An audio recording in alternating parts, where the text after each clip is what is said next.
Dès la composition de son gouvernement, Léon Blum a choisi de frapper les esprits en nommant pour la première fois 3 femmes à des postes de secrétaire d'État.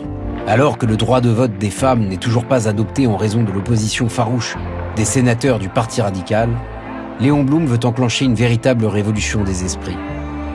En choisissant l'institutrice et militante socialiste Suzanne Lacorre à la protection de l'enfance, la radicale et responsable féministe Cécile Brunschvicg auprès du ministre de l'Éducation, et surtout la célèbre Irène Joliot-Curie, qui, comme sa mère avant elle, vient d'obtenir en 1935 le prestigieux prix Nobel de chimie et qui est nommée à la recherche scientifique.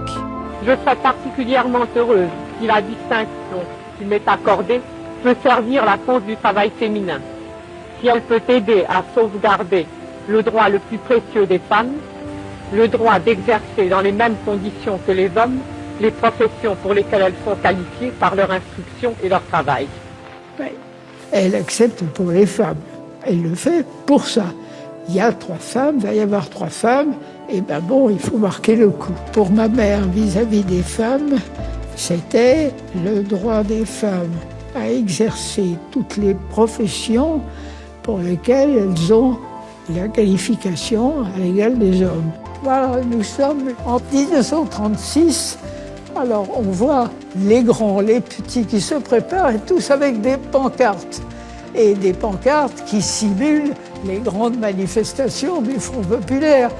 Voilà, on voit ma mère ici, chacun a sa pancarte dans l'atmosphère du Front populaire.